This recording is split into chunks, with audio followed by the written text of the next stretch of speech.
안녕하세요. 윤덕홍입니다. 저는 대한민국의 이 교육이 이명박 대통령, 박근혜 대통령으로 이어지는 교육이 서울교육에 와서서 드디어 파탄을 일으켰다고 보고 있습니다. 저는 노무현 정부 때 교육부총리를 했기 때문에 그 입장에서 오늘의 서울교육을 한번 진단을 해봤습니다. 첫째, 서울시 교육이 사교육 천국으로 변하고 있습니다. 많은 학교에서 학생들을 사교육 시장으로 몰아내고 있습니다. 특히 영어 강화 교육이 그렇습니다. 영어 교육이 강화됨으로써 일찍부터 영어 사교육이 시작되었습니다. 예를 들면요, 우리나라 서울의 국어교육 예산이 약 6억이라면 영어 교육 예산이 982억 정도 되는 걸로 봐서도 그 비중을 알 수가 있습니다. 특히 초등학교 3학년 때부터죠, 영어 교육이 시작되는데 이미 유치원이나 어릴 때부터 사교육으로 영어를 공부하고 있다는 이 현실이 대단합니다.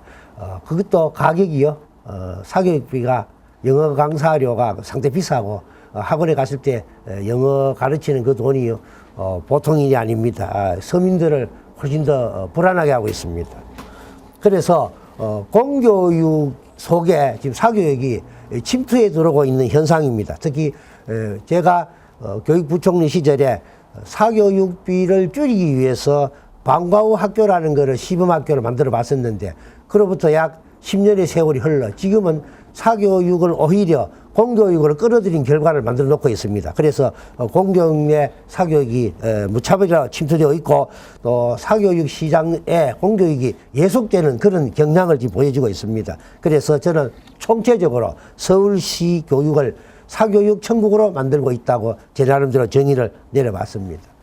두 번째 말씀드릴 거는요, 교육이 양극화가 점점 심각하게 진행되고 있습니다. 특히 자사고와 특목고가 특혜를 받아서 일반고가 상대적으로 황폐해가고 있습니다. 특히 서울대 등 이른바 명문대학의 합격생, 입학생 수가 강남북의 편차가 너무나 커 있습니다. 원래 교육이란 것은 열심히 교육을 받으면 계층 이동도 할 수 있고 또 그래야 되는데, 오히려 계층을 강화시키고 계층 이동을 불가능하게 만드는 교육이 현재 서울시 교육입니다. 이런 식으로 서울시 교육이 계속 진행이 되면은 향후 한 10년이나 20년 후에는 새로운 귀족 계급이 탄생할 수밖에 없는 그런 현상이 오늘의 서울 교육이라고 볼 수가 있습니다. 그래서 저는 서울 교육을 과감하게 양극화를 심각하게 하고 있는 교육이라고 정의를 내려봤습니다. 그리고 서울시 교육계가 많이 부패하고 있습니다.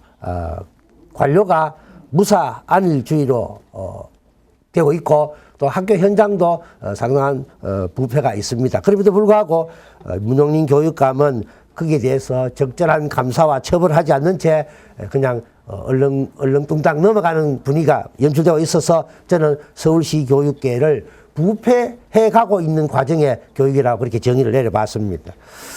그리고 학교 폭력이라든가 무슨 중도 탈락되는 학생들을 어떤 치료를 한다든가 상담을 한다든가 그렇게 해서 본질적으로 고쳐가지는 않고 퇴학을 시킬 테니까 다른 학교에 전학하라든가 이런 식으로 해결한다면은 서울시 교육계는 결국 학교 공동체가 붕괴되는 과정으로 가고 있다고 볼 수가 있습니다.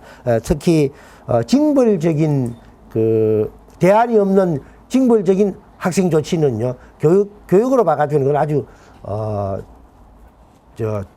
제대로 된 치료법이 아닙니다. 그래서 이런 것들을 저는 서울시가 하고 있기 때문에 서울시 교육이 학교 공동체를 붕괴시켜가고 있다고 그렇게 제 나름대로 진단을 내려봤습니다. 그리고 마지막으로 학교 안전 문제입니다. 제가 교육부총리로 있을 때 그때 대구에 지하철 참사가 일어났습니다. 그리고 매미라는 그 태풍이 불어서 전국이 강타를 당했습니다. 그래서 당시에 노무현 대통령이 각 부처별로 안전에 대처할 수 있는, 재난에 대처할 수 있는 매뉴얼을 만들어 보라 그래가지고 제 기억으로는 철도청을 중심으로 해서 각 부처에서 위기관리 매뉴얼을 만들었댔습니다. 그 위기관리 매뉴얼이 NSC 국가안전보장회의 속에 국가위기관리센터로 통합이 되고, 그래서 지하 벙커에 태풍이라든가 집중호우라든가 산사태 같은 자연재해, 그리고 인적재해, 그리고 금융통신마비, 그런 것이 일어났을 때 정부가 어떻게 대처할 것이냐 같은 그런 위기관리 매뉴얼을 만들었다고 기억이 납니다. 근데 그 이후 이명박 대통령 또 박근혜 대통령이 이제 등장하면서 이 위기관리 매뉴얼이 좀 더 진화되고 좀 더 보완이 되었다라면 이번에 세월호 참사 같은 것들은 이렇게까지 무참하게 그런 결과를 만들지 않았을 것 같습니다. 그래서 저는요, 노무현 대통령 때 만들었던 위기관리 매뉴얼이 현 정부에 와서 어떻게 됐나? 누가 그걸 지금 하고 있는가? 왜 이것을 좀 더 진화시키고 좀 더 이렇게 보완하지 않았나? 그걸 어떻게 폐기했는지 그건 모르겠습니다만 아무튼 이번에 전혀 작동되지 않았다는 생각이 듭니다. 이런 것들이 바로 학교 안전과도 관계가 있습니다. 그래서 저는요, 학교 안전시설 점검, 그리고 학교의 노후 시설 점검, 그리고 이것들 다시 개량하는 방법론, 이런 것들을 이번에 다시 만들어 볼 예정입니다. 아마 제가 자세한 거는 아직 제가 조사 안 해봤습니다만 서울 시내에 상당한 노후 시설을 가진 학교들이 많이 있다고 생각이 듭니다.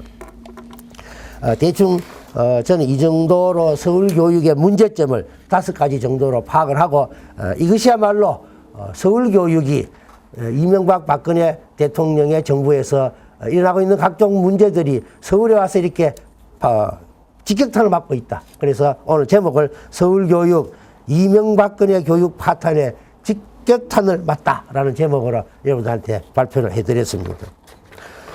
제가 이제 이런 것들 어떻게 해결할 것이냐에 대해서 제 나름대로 고민을 해봤습니다. 그래서 오늘 몇 가지만 우선 말씀드리겠습니다. 앞으로 학생 수가 많이 줍니다. 그래서 2030년도쯤 되면요, 대학 정원보다도 오히려 대학을 가려는 학생 수가 훨씬 줄어듭니다. 그럴 때는 이제 지금과 같은 대학의 입시 제도는 아마 기능하지 못할 겁니다. 그래서 대입 제도를 개선시켜서 사교육을 조금씩 해결하고 공교육을 정상화시켜 보겠다는 보관을 가지고 있습니다. 물론 시간이 많이 필요하겠습니다만은 저는 기본적으로 학교가 생성하는 자료로 학생들을 선발하라.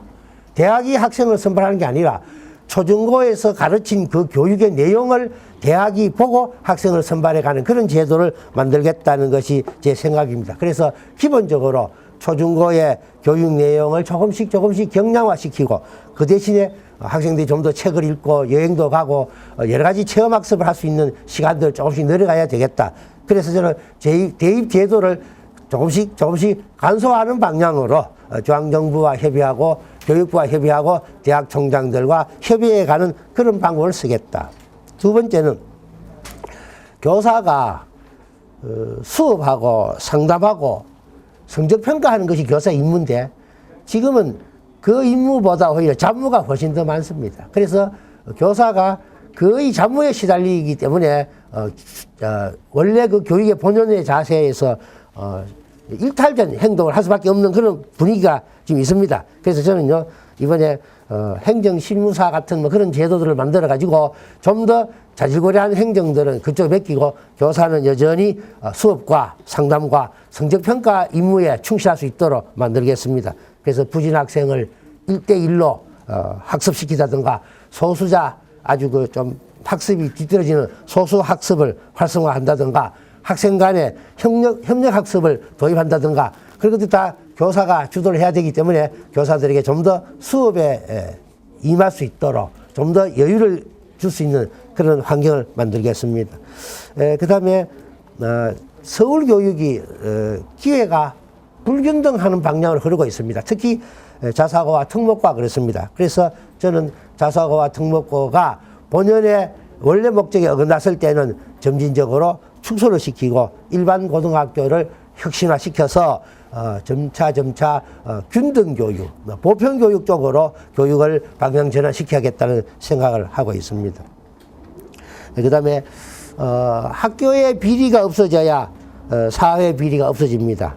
그래서 저는요, 사립학교, 지금 사립학교는요, 사립학교법 하나로 통일이 되어 있습니다. 그래서 이미 사립학교가 교육청에서 인건비를 지불해주고 있기 때문에 거의 준공립학교가 되어 있습니다. 그런 점에서 고등사립학교법과 초중등 사립학교법을 구별해야 될 것 같습니다. 그래서 이번에 초중등 사립학교법을 새로 만들어서 좀 더 규제는 규제대로, 자율은 자율대로, 대학과 다른 방향으로 사립학교를 컨트롤하고 그리고 방향을 전환시킬 수 있는 그런 방안들을 만들어 볼 예정입니다.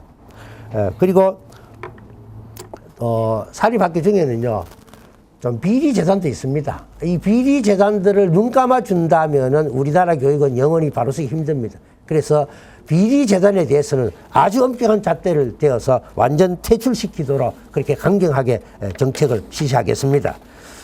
그리고 학교를 중심으로 지역이 참여하는 학교 공동체를 실현하겠다는 게 제가 서울 교육을 바꾸려는 목적이기도 합니다.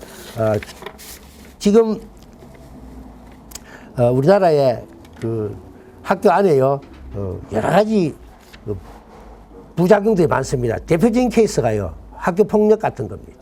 그리고 성추행 같은 것, 또 왕따 문제, 그리고 불량한 식자재 문제, 뭐 이런 것들이 지금 해결이 아직 덜 되고 있는데, 이건 학교에서 그냥 퇴학을 시킨다든가 뭐 전학을 시킨다든가 그런 방법을 해결되지 않습니다. 역시 이거는요, 지역사회와 함께 하지 않으면 안 됩니다. 그래서 지역사회의 각종 전문가 집단들 또는 상담 또는 따뜻한 정으로 학생들을 돌보는 그런 돌봄이, 그리고 지역사회에 있는 각종 유관단체들, 이런 단체들이 한데 모여서 이런 문제에 접근을 하는 것이 좀 더 본질적인 접근입니다. 그래서 저는 이번에 제가 교육감이 되면요, 학교와 지역사회가 완전 일체가 되어서 공동으로 움직이는 그런 시스템을 만들어 보려고 그럽니다. 그리고 서울교육청 재정이 매우 약합니다.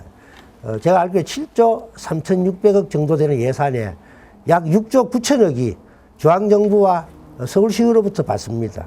그런데 지금 우리나라 보면요, 중앙정부가 할 일과 지방자치단체가 할 일 사이는 한 업무로 보면은 2대 8쯤 되는데 예산으로 보면은 약 4대 6 정도 되는 거예요. 그러니까 결국은 중앙정부가 이런 지자체에 맡기고 예산은 그만큼 충분히 주지 않는다는 거죠, 이건요.